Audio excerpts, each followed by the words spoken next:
C'est une nouvelle qui était redoutée depuis plusieurs jours. 6 jours après le décès de son frère jumeau Grishka, Igor Bogdanov s'éteint à son tour, ce 3 janvier 2022. Dans la paix et l'amour, entouré de ses enfants et de sa famille, Igor Bogdanov est parti vers la lumière, lundi 3 janvier 2022, ont écrit ses proches, dans un message transmis par son agent. Igor Bogdanov était père de 6 enfants. La famille n'a pas souhaité communiquer sur les causes de la mort d'Igor Bogdanov, qui est survenue lundi après-midi dans un hôpital parisien. Son frère jumeau Grishka était mort le 28 décembre, après plusieurs jours d'hospitalisation et de coma.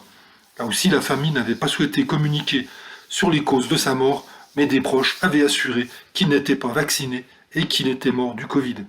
Igor Bogdanov était lui aussi hospitalisé depuis la mi-décembre. Quelques minutes après la mort d'Igor Bogdanov, maître Édouard de Lamaze, avocat de Grishka Bogdanov, s'est exprimé sur BFM. Ce dernier n'a pas hésité à confirmer la cause du décès, le Covid. Oui, bien sûr, a-t-il répondu sur le sujet, sans toutefois vouloir répondre à la question de savoir s'il était vacciné ou non. Vous savez, il y a eu tout un débat là-dessus. Il y a une partie de l'intimité sur le problème des vaccins. On a trop vulgarisé la question. C'est une question entre le médecin et son patient. Je ne crois pas que ce soit vraiment nécessaire d'en faire un questionnement, a-t-il ajouté.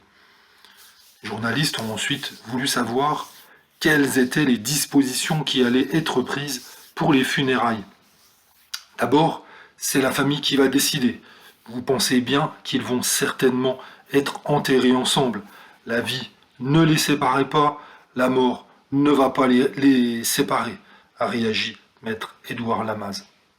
Rendu célèbre dans les années 80 par leur émission de science-fiction Temps X sur TF1, où ils évoluaient dans un décor de vaisseau spatial avec des combinaisons futuristes, Igor et Grishka étaient devenus l'objet de railleries pour leurs visages profondément transformés qu'ils avaient eux-mêmes qualifiés d'extraterrestres.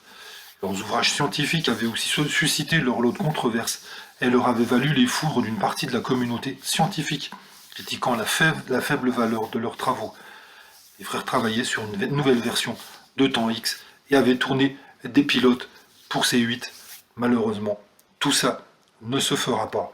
Ils ont été réunis à quelques jours d'intervalle dans la mort.